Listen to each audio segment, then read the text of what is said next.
Listen up. This is Daniel Mayfield, Expedition Superintendent for the River Crawler Caravan. If you're hearing this, welcome. We've got some important business here in 82.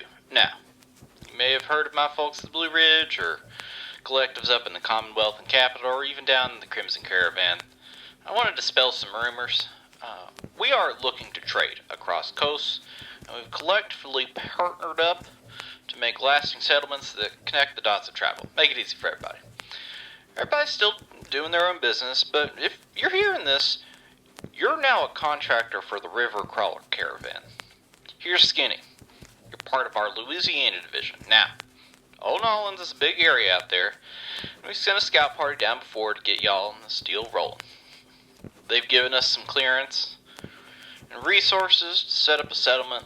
It's about a day's travel outside the city. Now, it's on you all to set up the settlement. Now, the RCC expects a few things out of this area. It's got to be a safe place to sleep. There's got to be digestible food and clean water. You all got to set up some trade routes with big areas down there. Like Old Orleans, Baton Rouge, you know. Management's going to go hands off on this process, so get it done however you want. We'll be coming around in a few months to get the progress update, and if all goes well, pay you in the amount of 10,000 caps or equivalent value. Send the location that's encoded on this tape. Alright? Got it? That's about it. Let's get this knocked out. War. War never changes. When atomic fire consumed the earth, those who survived did so in great, underground vaults.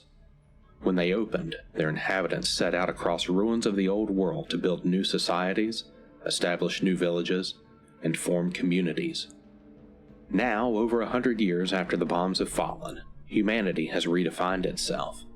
In the southern Louisiana-Mississippi Delta, survivors cling to the empathy of past generations while dealing with the strife of the post-nuclear world.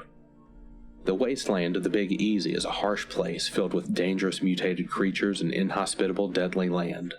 Its frontier has brought about new settlements that struggle to cope with the reality of the New World Order. New Orleans was once a great gem of Southern culture, but the Great Flood turned the streets of music and dance into a radioactive nightmare.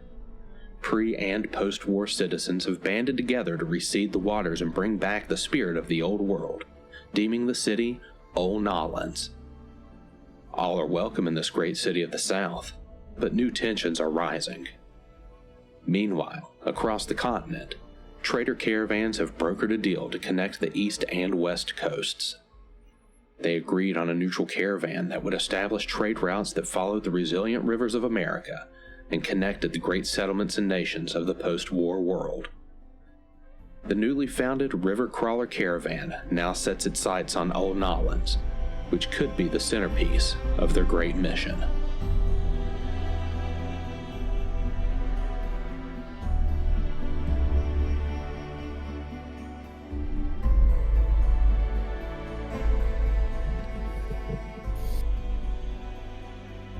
Through the tangled mess of trees, you hear a light purr of an electrical generator. Beyond the exposed root systems and Spanish moss of the old forest, there's a clearing. You spot a rather large firefly land on the reeds of the slightly damp forest floor. In the center, you spy a metal building from the old war with a huge iron radio tower that's being supported by sturdy vines and makeshift scrap. This clearing seems like a natural fort that nature's protected and allowed growth from within. The smell of damp puddles and dead leaves permeates this air, bringing with it a sense of wild and peace. You spy a door sealed tightly with an intercom directly beside it. The first one to arrive to this area is Jared. Jared, why don't you introduce your character to the group? Sure. So I will be playing Lonnie Haybear, who is a new recruit with the Brotherhood of Steel. Lonnie is a native to Old Orleans and began their journey with the Brotherhood of Steel as sort of a volunteer / Corps of Engineers type partnership. So that's Lonnie, at least at a high level right now. I'm sure we'll learn more about him as we progress. What does Lonnie kind of look like? Lonnie is, I didn't mean for this to rhyme, but Lonnie is scrawny. Lonnie is sort of a maybe an average height for a post-nuclear war male. I imagine that's probably similar to a non-post-nuclear war male, so maybe 5'6", 5'7". On the low side, as far as his frame goes, certainly looks like he's missed quite a few meals. Almost malnourished in a way. He looks a bit younger. Like if he's got any beard or mustache, it's just like this scraggle that he probably likes to try to keep shaved just so he doesn't embarrass himself, because he probably can't grow facial hair that great at all. But he's definitely lived a hard, 20 or so years.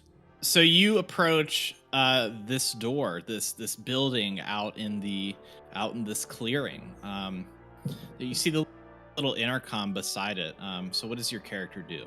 Probably Lonnie's going to recall what type of orders maybe that the Brotherhood of Steel gave him that would prompt him to go to this location, because it would be unusual for him to be out of the city, because the city is sort of safe for him, and that's sort of where his home has been. So I'm imagining that Brotherhood of Steel had him up to something. So I'm probably going to try to recall my orders and figure out what it is I'm supposed to be doing here. So the paladin of the Brotherhood of Steel for New Orleans has sent Lonnie to kind of almost be a liaison and work for the River Crawler Caravan, which is a kind of a new age caravan movement that is happening throughout the United States. The Brotherhood is kind of looking for more of a foot in the door. Recent relations with the city have kind of been soured. So Lonnie is kind of going outside of the Brotherhood and acting as somebody that's out and about, and is trying to set up kind of a collaborative effort of building a settlement in a little area for the River Crawler Caravan, but also kind of being the man on the inside for the Brotherhood of Steel. I see. So is this communications relay, is it a place that was known by the Brotherhood of Steel and we were told this is where we need to meet, or is this sort of a serendipitous discovery? This is a place that you were told to meet. Everyone was told to meet at this location. Okay. Probably I'm just going to try to peek in through windows and see if there's anyone there, make myself noticeable. Yeah. Especially, so I don't want any surprises. Yeah, So, I understand. Do difficulty 0 perception plus sneak. my perception is a 6, my sneak is a 0, so I'm just going to roll straight perception, it sounds like. Most of your stuff is going to be difficulty 0, like just like generate. You need to generate. Everybody needs to generate some AP. We're going to get some AP up in here. I did not generate any AP. I have no successes. No successes. So No success. you go. So you go to. Lonnie is arrived. Is kind of trying to walk around, and the land is a little bit unstable, and you actually get some water in your left boot. And that's pretty uncomfortable. And you're like trying to look in the window, but there's like a puddle right there, and you're just not having it. You can't really see anything, unfortunately. As you're kind of peeking in the window, Michael, why don't you introduce your character to the group? Okay, so Pep Hackett, he's a young, early 20s. He's from a settlement built around the old Indianapolis 500 racetrack up in Indiana. So he comes from a settlement culture that is all based around racing and cars, which in this Fallout tabletop version, there are working vehicles. So that is a major part of his sort of background. Visually, he's like I said, he's like early 20s. He's a very muscular guy, very broad-shouldered. Very sort of rockabilly look to him. He's got the Fallout pompadour, also sweet mutton chops. Looks maybe first appearance, maybe looks a little bit like a hayseed, looks maybe like a naive kind of young guy, but he looks like also he's an ox. And so he is from his settlement. They have a part of their culture is called a road trip, where young people are sent out into the world on a road trip to learn new skills and bring them back to the settlement. And Pep is on his road trip. Very nice. So you run up on the same scene of this kind of communications tower out there, but you see this kind of like scrawny guy. It looks a little bit like he's stuck, but you're not quite sure from the distance. So you roll up on this group. What do you do? I'm gonna holler out to this poor skinny fellow and ask him if he needs some help, because he looks like he's in some sort of dire strait. No, I'm fine. It's just I found water a little too early, so that's all. Yeah, so there's a lot of water around here, kind of easy to find, but good for you. Good for you. Thanks. So you live around here? You just hanging out? Oh yeah, I'm from Own Islands, born and raised. Well, raised, maybe born. Man of mystery, you are. I like it. Well, maybe one day I'll solve it too. The break in the conversation happens as Cody, your character. Why don't you introduce your character? My character's name's Clark. Clark has had not such a great life. His family was killed pretty early on. And was traded onto slavers, and there ended up working for a mercenary company for some time. Decided that get out of that job at a time when most of the company that he was working for, his fellow mercenaries, had been murdered off, and decided he wanted to live for a little while longer. So he started guarding caravans, because killing people was about the only thing that he knew how to do really well. He traveled with caravans for some time before he got wind of this new caravan company that was heading to down to Mississippi.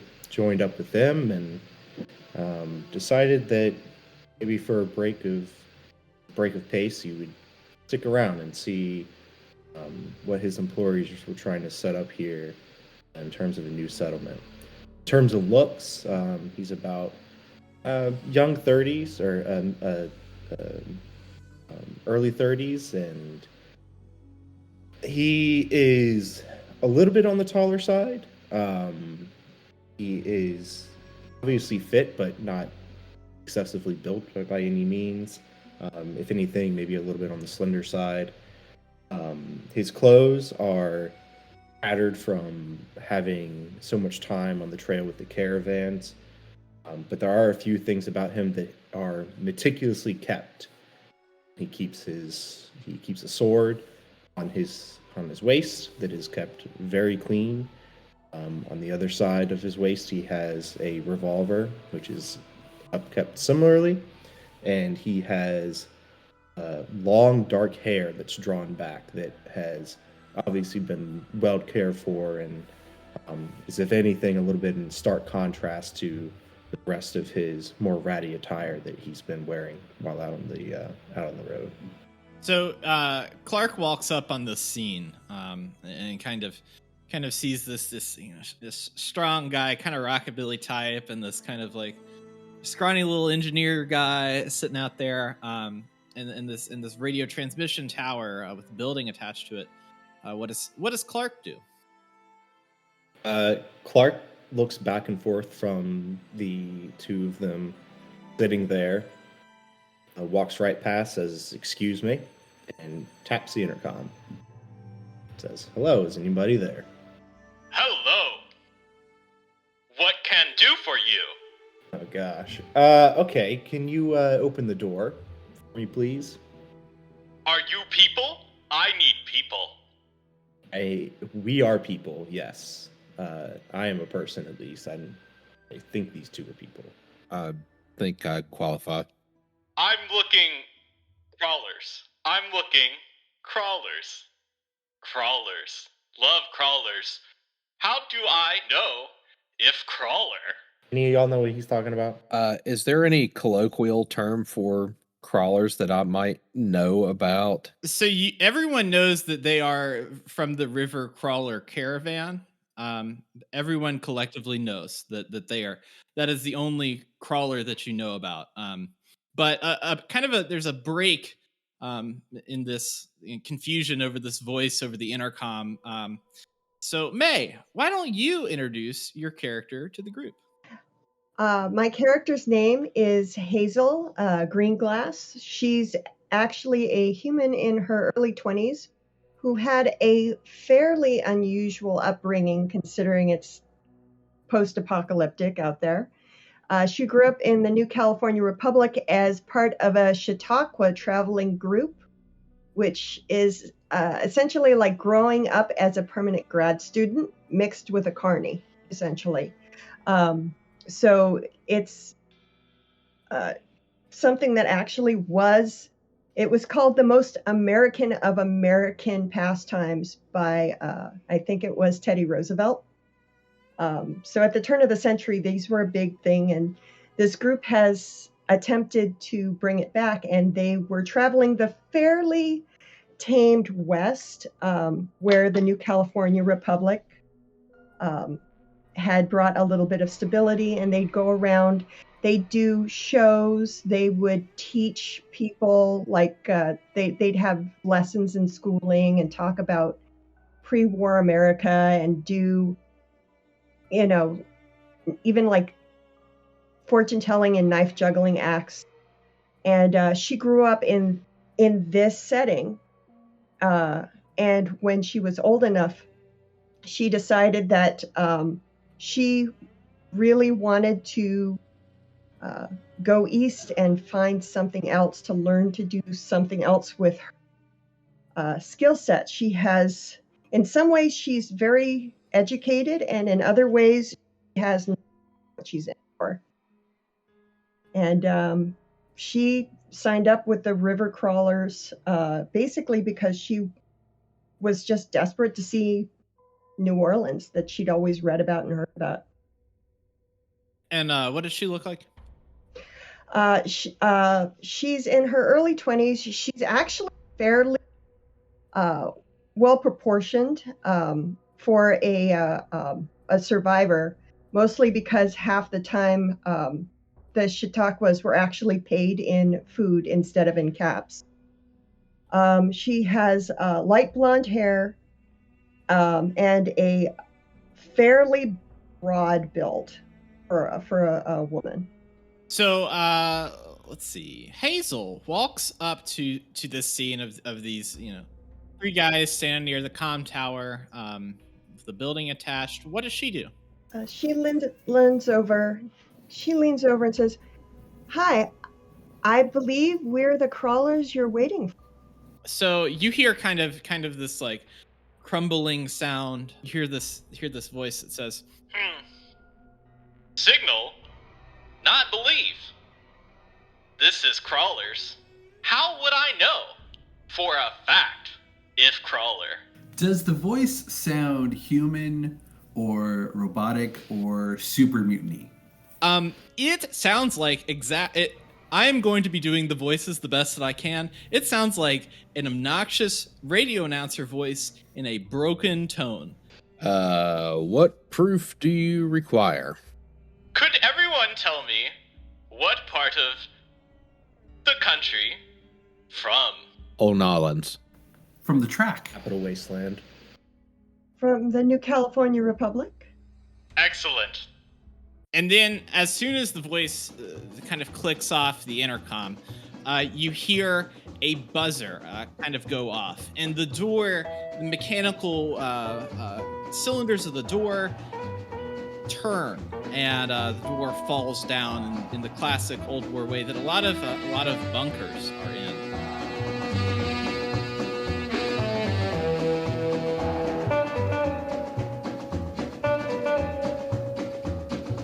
Hey everybody, this is Dave. I'm the DM, GM, whatever you want to call me. It doesn't really matter.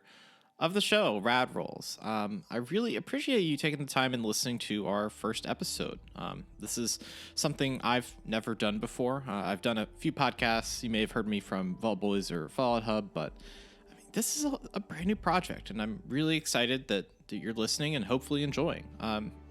I want to do a few announcements and shout out a few things that we're doing. First thing I want to do is thank our cast. Cody, Jared, May, and Mike have all been super accepting over the project and really involved in building their characters and making the world a collaborative process that we're building together. Their availability and time mean the world to me, and I wouldn't be able to do any of this without them. As far as when episodes are released, they'll be released on most Fridays, unless there's a break or something gunks up in the machine somewhere. You're going to find an episode every Friday, in most cases. One thing I want to point out is that we are raising money for the New Orleans Children's Hospital through Extra Life. So that means you can go to the link in the description and find our Extra Life page, and there's a few special rewards that you can actually get. For $10, if you donate $10, we'll give you a shout out on the show around this time as kind of like a associate producer credit. That's kind of fun. Also at $40, if you donate $40 to our Extra Life campaign for the New Orleans Children's Hospital, you'll get to name a location or NPC after whatever you want. You can name it after yourself, like Carl, or you could name it Farty McFartpants, whatever you really want. That being said, any ads that you hear on the show, we're actually going to reinvest that because it's impossible to split very, very small ad revenue 5 or 6 ways. I'm not even sure how many ways, but we're going to invest that into our Extra Life campaign and put our money where our mouth is. So if you hear an ad for, I don't know, men's grooming razors, that money is going to go towards Extra Life. What would really help us is if you could rate and review on iTunes and Spotify. If you like this show, go ahead, drop a rate or review. Please do 5 stars. If you're upset about something or there's something that I've missed, please feel free to reach out to me personally. I'm at Dave Chaffins on Twitter. The show is at Rad Rolls. Either one of those works. But a 5-star review on iTunes or Spotify is perfect and really helps us get our name out there and raise more money for Extra Life, which is what we're trying to do. Speaking of social media, I want to talk to you a little bit about what you can expect from following us on Facebook, Instagram, Twitter. You can find all of that in the link in the show. We have a big link tree with pretty much everywhere that we are. There's going to be a few little interesting tidbits on those social media channels. We're going to have an updated map. We're going to be doing some character introductions for monsters, NPCs. It's kind of like the background source for tidbits about the making of the show. It's going to be really fun. We don't have an official website or anything, but we figure, having some curated social media that is actual pieces of content and kind of the making of the show would be really fantastic. So you're probably wondering in the first episode where this show is going to go. We're kind of laying the groundwork, getting our characters together, getting them a mission. I think sometime soon we'll do a combat encounter, which should be interesting.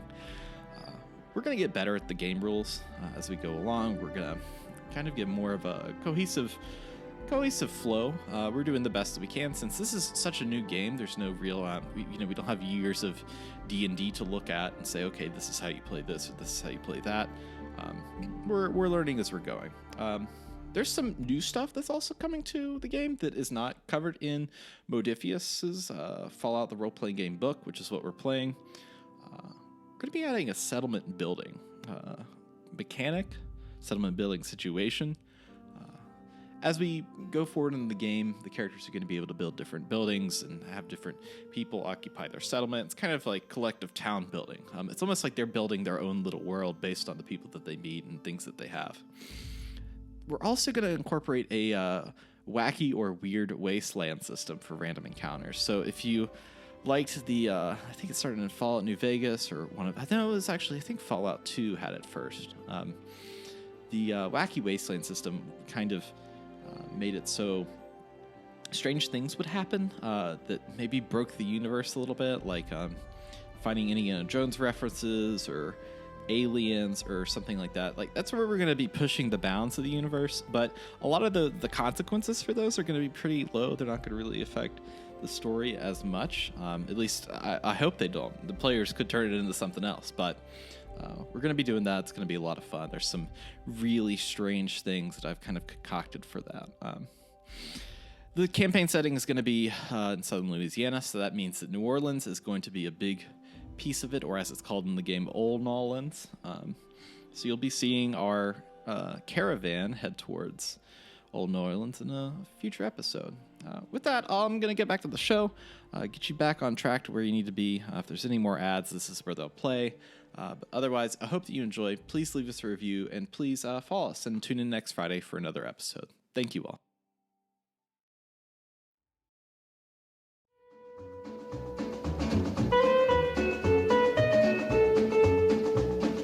So the door opens, and it's a dilapidated office space inside. There's a main desk that's still intact.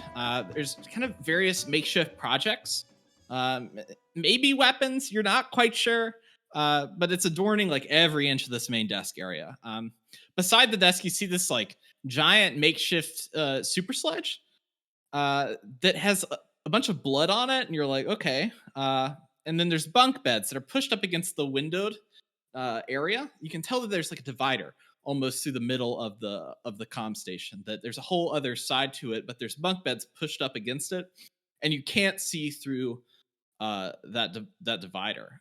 Towards the back of the room, you see this kind of closed fridge. There's a giant pile of rancid meat beside it.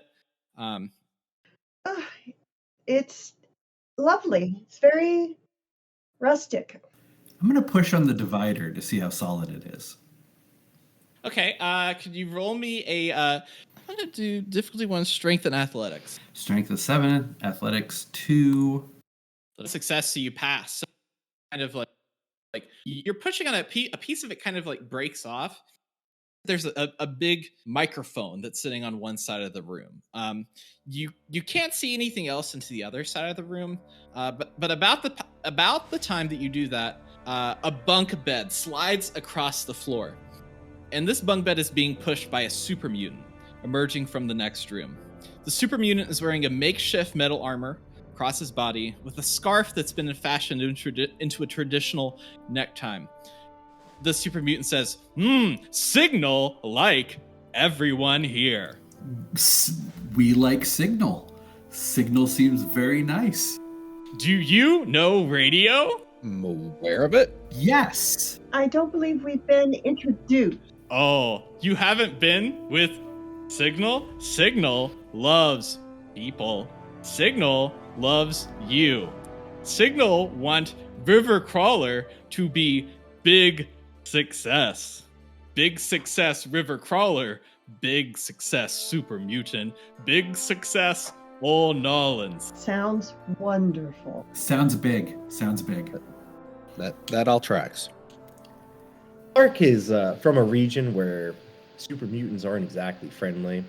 So as soon as he saw the super mutant, he's very slyly has placed his hand on the hilt of his pistol, just in case. Is that tension something that Lonnie might notice? You can try. Just roll a perception.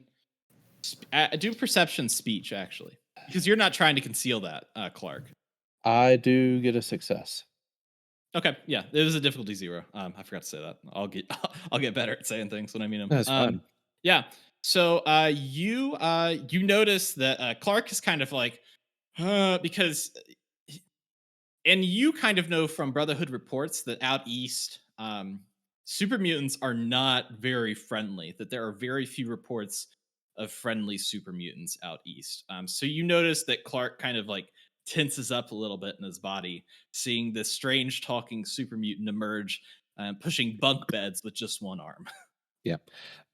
As long as Pep and Hazel are speaking with Signal, I'm going to lean in close to Clark and just kind of whisper to him, now is not the time to draw iron.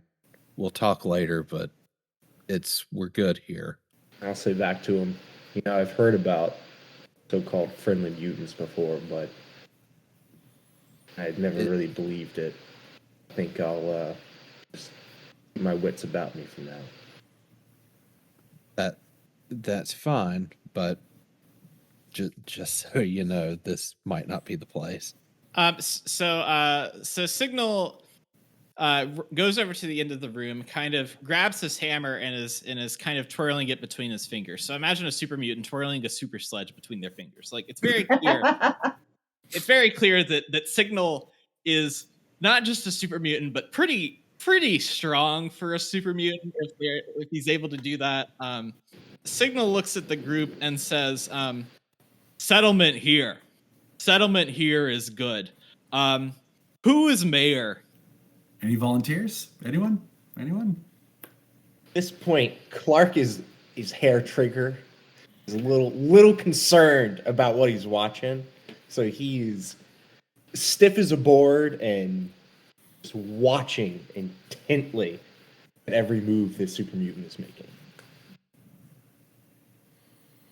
So Hazel is fascinated. Hazel's never actually seen a super mutant before, but she's heard about them. She's heard about the different types of super mutants, and she's just sort of soaking it all in. But she does sort of say, "Well, Signal, aren't you?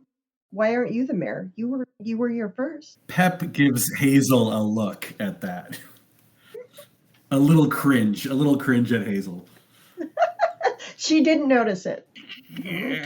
I think Clark broke his gaze for a hot sec to take a double take when Hazel said that. So Signal, while he's twirling his super sledge, he presses a button on it, and the there's like a pressurized hammer at the top that's kind of like beating back and forth. That's kind of like almost in like a chugging motion, and you realize that there's like some like pretty advanced weaponry that he is just kind of like messing around with for fun. Seems like in a jovial mood to he's doing his little super mutant smile, doing his situation.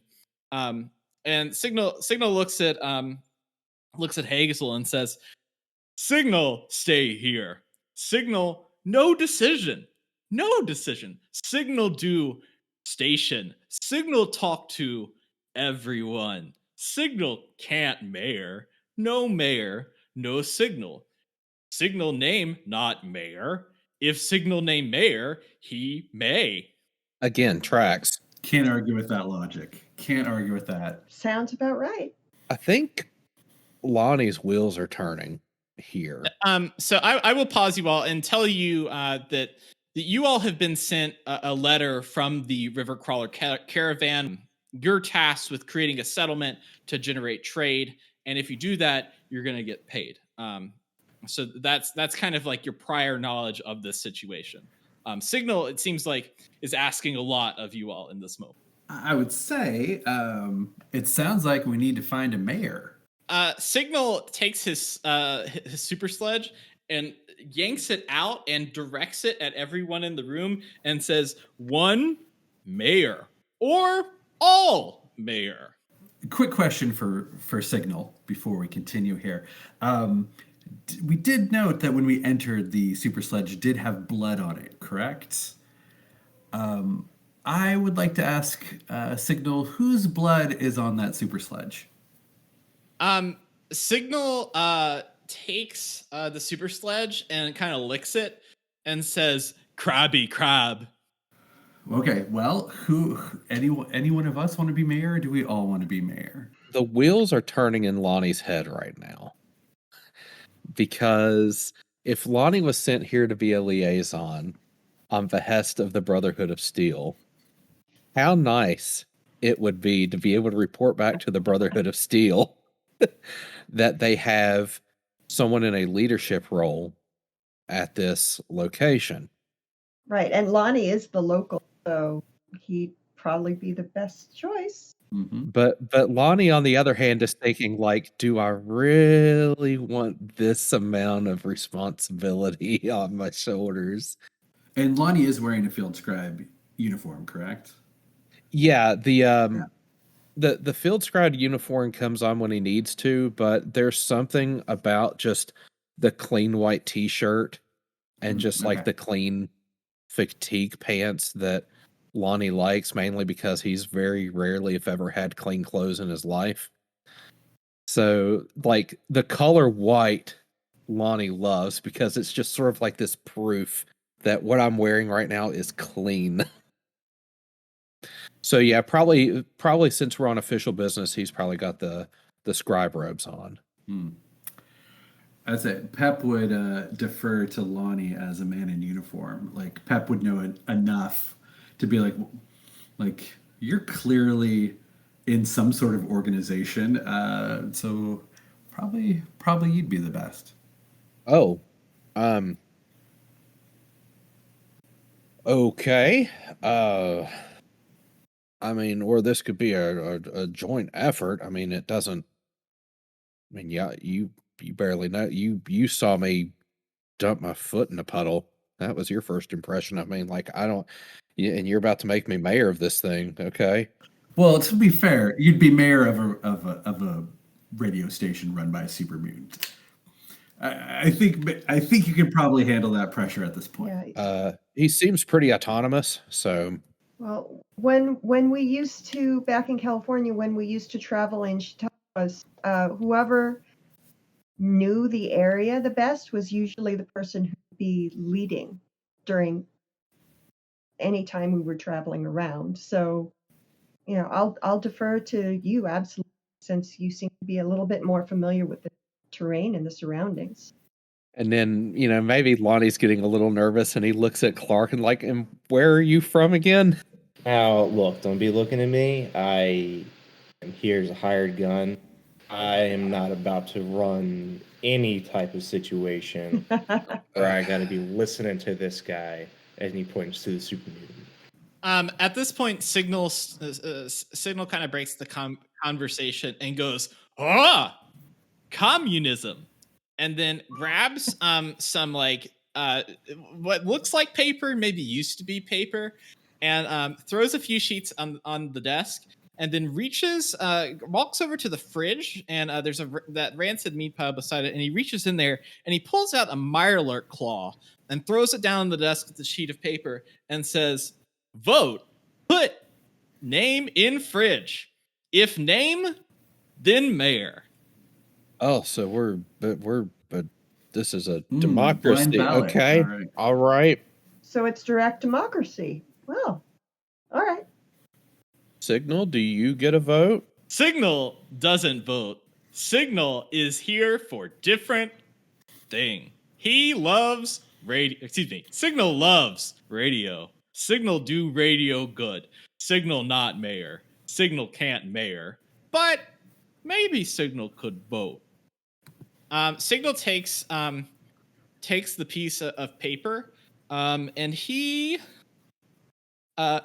he takes the Mirelurk claw and just kind of like scratches it across the surface and breaks the paper, and looks pretty happy about it, and runs over to the fridge and puts this like ripped, bloody piece of paper in the fridge. And he takes his super sledge he's been carrying and gestures it at Clark and says, "Next." Clark takes the piece of paper, writes down the name, and without ever taking eyes off the super mutant, places it in the fridge.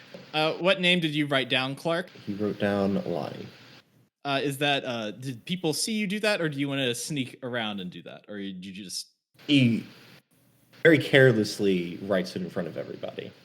Okay. He already kind of expressed that he doesn't have interest in it, and it seemed like the rest of the group was already trying to convince him. And it seems like a fine enough idea for him at the time. So when you go and you put the note in the fridge and close the door, and as you do that, Signal reaches out and pats you on the head, and I need you to roll a hang on one second. I need you to roll agility plus speech. So agility for Clark is an 8, and for and that's a difficulty 1. a 3 and a 7, so 2 successes. So Signal reaches out and almost like tries to pat you on the head, but you kind of like you're all like skeeved out. You're all like, I'm not this is a weird situation.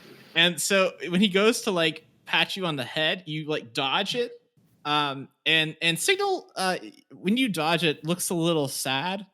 But Signal doesn't say anything. Signal doesn't do anything. Signal just looks a little sad and kind of smiles, but it's not like it doesn't look good. It's not a very, it's a really hard smile that Signal puts on and kind of looks at you with. I guess the next person, though, is up for a vote, whoever goes next. I will say Hazel. I'm going to say she actually has a little piece of pencil, a nub of pencil on her that she pulls out of one of the pockets of her outfit. And she actually writes Lonnie in cursive with a little tiny heart over the I and folds it up and walks over to put it in the refrigerator. And Pep, why don't you go next? Pep asks Hazel if he can borrow her pencil. Of course. Here you go. All right, thank you. And then Lonnie, how do you spell your name? Lonnie. God. So Pep writes down Lonnie and puts it in the refrigerator. I think duty requires me to put my own name in there per Brotherhood of Steel protocol. So as a scribe, a Brotherhood of Steel scribe would probably have like data pads and stuff. I don't know if they would actually have writing utensil. I'll use when in Rome. I'll use the death claw. The Mirelurk claw. Mirelurk claw, and I'll just dip that in whatever passes as ink around here. That'd be blood. Yeah, Yep. And just scrawl Lonnie and blow on it, and then fold it and put it in the fridge. You put the note in the fridge, and Signal kind of stands there and looks at you all silently, and waits. And then he silent. It's kind of awkward, but he pulls up his wrist like he's wearing a watch, but he's not wearing a watch. Time's up, and he opens the fridge and pulls out the papers, and he says, "Signal Count Mayor." He reads. He grabs the first piece of paper, and it's his ripped piece of paper. And he kind of looks at it and looks up at you all and does that really hard grin that's like kind of scary, but also like kind of sincere. You're not quite sure. And he throws it to the side. And he reads Lonnie, next piece of paper, Lonnie, next piece of paper, Lonnie, next piece of paper, Lonnie. And he takes his super sledge and says, Lonnie, come here. Okay. Signal says, kneel. I take a knee. Signal takes his super sledge and rests it on your shoulder and says, "May your Lonnie." And as he takes it from one shoulder, he takes it to the other shoulder. It seems like a hard motion, and I'm gonna need you to roll endurance plus I'm gonna call this athletics. Difficulty 0. That might actually be 4 successes. Because I rolled a 2 and a 2. My endurance is 6, my athletics is 2. Yeah. So you get 4 AP, which is great. And when he lays the super sledge on you and your other shoulder, Signal is doing that really weird hard grin, and you feel the pressure of it. Like if you have this scrawny body, but like this somehow feels good to you.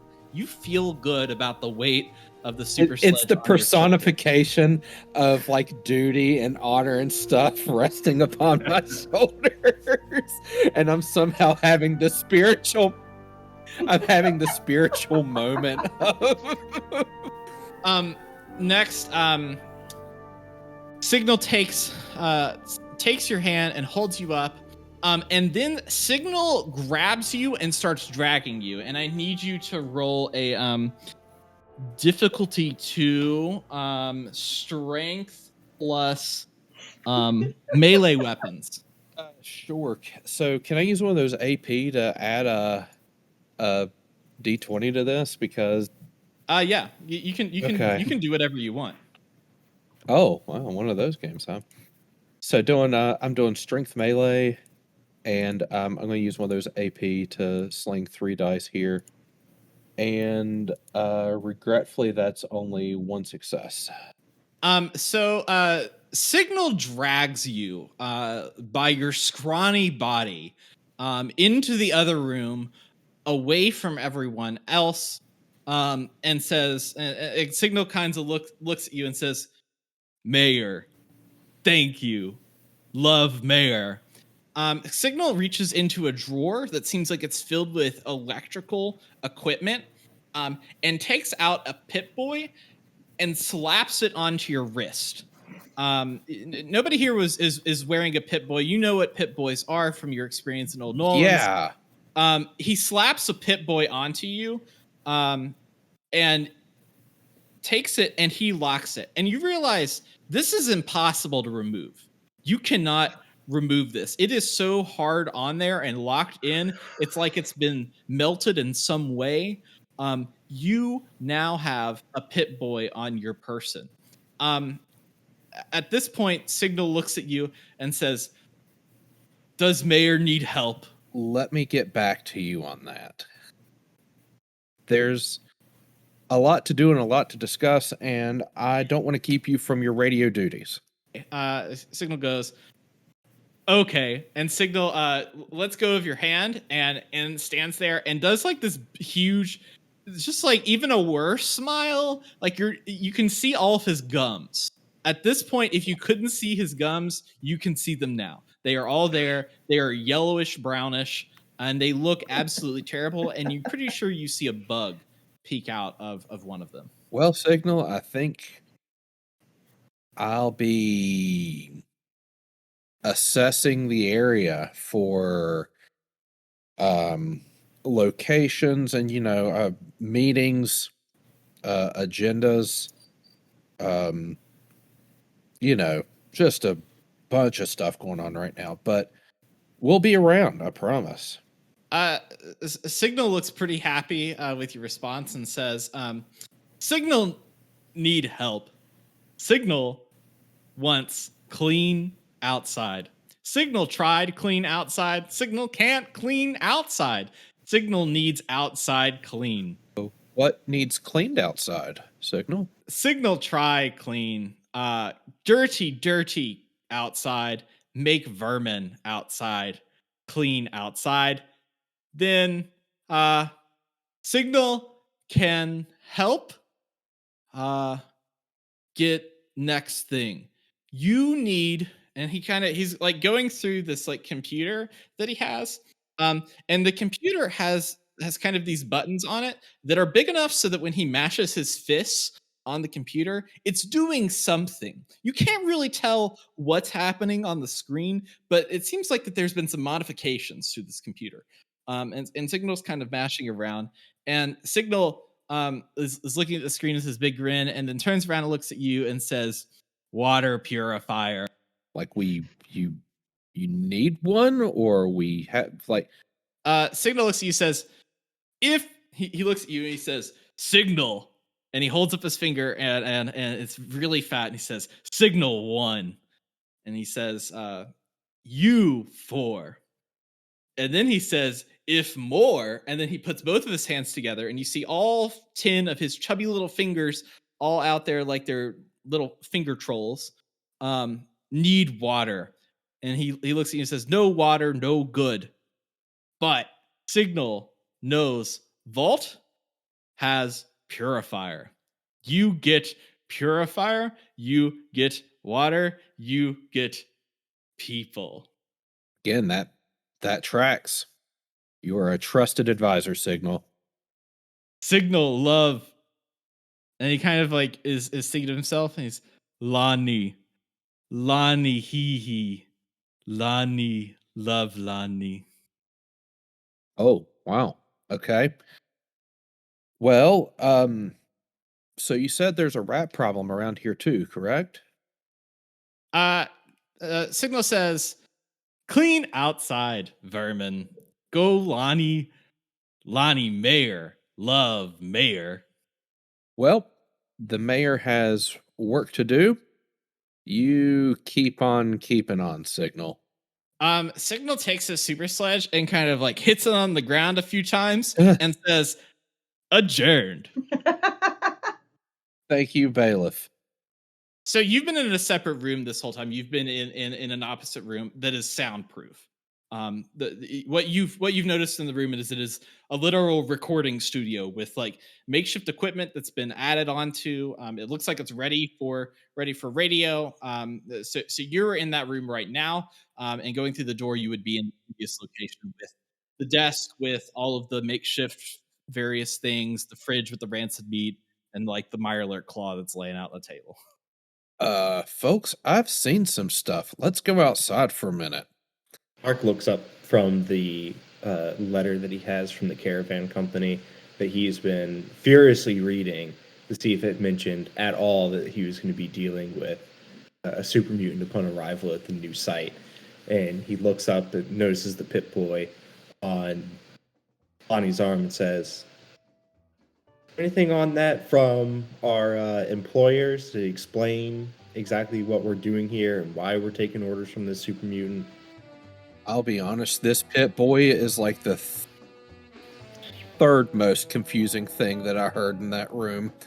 So, let's cabinet meeting outside. By the way, you're on the cabinet.